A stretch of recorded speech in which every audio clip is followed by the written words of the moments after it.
നമസ്കാരം. ലോകം ഇന്ത്യയിലേക്ക് ഉറ്റുനോക്കുകയാണ്. ഇന്ത്യയെ ഉന്നതിയിലെത്തിക്കുന്ന മോദിയുടെ കയ്യിലെ ആ മായാജാലം എന്താണ് എന്ന് ലോകം ആകാംക്ഷയോടെ ഉറ്റുനോക്കുകയാണ്. ഇന്ത്യയുടെ വിജയക്കുതിപ്പിൽ പുരോഗതിയുടെ ജൈത്രയാത്രയിൽ രാജ്യത്തിന് ഒരു പൊൻകിരീടം കൂടി ചാർത്തപ്പെട്ടിരിക്കുകയാണ്. ഭാവിയിൽ ഇന്ത്യ ആഗോള വളർച്ചയുടെ ചക്രം തിരിക്കുമെന്നാണ് IMF പറയുന്നത്. ആഗോള വളർച്ചയ്ക്ക് ഇന്ത്യ ഒരു ചാലകമായി തുടരുമെന്ന് അന്താരാഷ്ട്ര നാണയനിധി executive director Krishnamurthy V. Subramanian പറഞ്ഞത് വെറുതെയല്ല. COVID-19 പാൻഡമിക്കിന് ശേഷം ഇന്ത്യ 7% സ്ഥിരമായ വളർച്ചയ്ക്ക് സാക്ഷ്യം വഹിച്ചതായി അദ്ദേഹം അഭിപ്രായപ്പെടുന്നുണ്ട്. 4ാം പാദത്തിൽ ഇന്ത്യ 8% വളർച്ച കൈവരിക്കുമെന്ന് പ്രവചിച്ച അദ്ദേഹം നിലവിലെ ആഗോള സാമ്പത്തിക സ്ഥിതി കണക്കിലെടുത്ത് ഇന്ത്യയുടേത് നല്ല വളർച്ചയാണെന്നാണ് പറഞ്ഞിട്ടുള്ളത്. നിലവിലെ ആഗോള സമ്പദ് വ്യവസ്ഥയ്ക്കിടയിൽ ആഗോള വളർച്ചയ്ക്ക് പരമാവധി സംഭാവന ഇന്ത്യ നൽകുന്നുണ്ട്. ഇന്ത്യയുടെ വളർച്ച സ്ഥിരമായി 7ന് മുകളിലായിരിക്കുമെന്നാണ് പ്രതീക്ഷിക്കുന്നതെന്നും അദ്ദേഹം ആവർത്തിക്കുന്നുണ്ട്. ഈ വർഷത്തെ ഇന്ത്യയുടെ വളർച്ചയുടെ പ്രൊജക്ഷൻ 7.8% പരിഷ്കരിച്ചിട്ടുണ്ട്. ഇത് മൊത്തത്തിലുള്ള വളർച്ചയെ പ്രതിഫലിപ്പിക്കുന്നു. യഥാർത്ഥത്തിൽ പെൻവേൾഡ് ടേബിളിന്റെ ഡാറ്റ പരിശോധിച്ചാൽ വളർച്ചയുടെ പ്രേരക ഘടകങ്ങൾ മനസ്സിലാക്കാൻ സാധിക്കും. ഇന്ത്യയിൽ 2014 മുമ്പുള്ള വളർച്ചാ നിരക്ക് 1.3% ആയിരുന്നു. 2014 ശേഷം വലിയ മാറ്റങ്ങൾ ഉണ്ടായിട്ടുണ്ട്. വളർച്ച ഉയർന്ന നിലയിൽ തുടരുന്നതിനും സുസ്ഥിരമായി മുന്നോട്ട് പോകുന്നതിനും വളരെ പ്രധാനപ്പെട്ട പ്രേരക ഘടകങ്ങൾ ഒരുപാടുണ്ട്.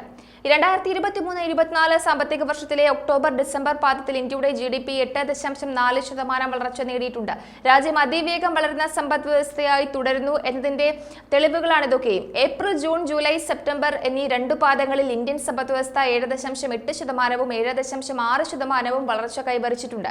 ഇന്ത്യയുടെ സമ്പദ് വ്യവസ്ഥയിൽ ആശങ്കപ്പെടേണ്ട യാതൊരു ആവശ്യവും ഇപ്പോഴില്ല എന്നതാണ് എടുത്തു പറയേണ്ടത്. മൊത്തം മൂല്യ വളർച്ചയും GDP-യും നോക്കുകയാണെങ്കിൽ ആദ്യ പാദത്തിൽ ഇത് 8.2% ആയിരുന്നു. അതിനാൽ മൊത്തം മൂല്യവർദ്ധിത വളർച്ചയും GDP-യും തമ്മിൽ വ്യത്യാസമില്ല എന്നതാണ് വ്യക്തമാകുന്നത്. 2ാം പാദത്തിൽ മൊത്തം മൂല്യം 2ാം പാദത്തിലെ GDP-യിൽ 8.1%-ത്തേക്കാൾ 40 ബേസിസ് പോയിന്റ് കുറവായിരുന്നു. അത് 7.7%-ആയി വർദ്ധിച്ചിട്ടുണ്ട് എന്നും സുബ്രഹ്മണ്യം പറയുന്നുണ്ട്. ഇന്ത്യയുടെ ഡിജിറ്റൽ ഇൻഫ്രാസ്ട്രക്ചർ, മറ്റ് നീക്കങ്ങൾ എല്ലാം തന്നെ രാജ്യത്തിന്റെ പുരോഗതിയെ വർദ്ധിപ്പിക്കുന്ന തരത്തിൽ തന്നെയാണ് ഉള്ളത് എന്നതും എടുത്തു പറയണം. ശരിക്കും പറഞ്ഞാൽ ഇന്ത്യയിലെ ഡിജിറ്റൽ ഇൻഫ്രാസ്ട്രക്ചർ എല്ലാവർക്കും ഒരു പ്രധാന പാഠമാണെന്നും അദ്ദേഹം ഊന്നി പറയുന്നുണ്ട്.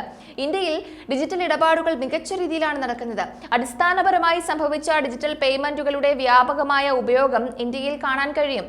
ഇന്ത്യയിലെ അടിസ്ഥാന സൗകര്യങ്ങളിൽ വന്ന മാറ്റം നിക്ഷേപകരെ വലിയ രീതിയിലാണ് സ്വാധീനിക്കുന്നത്.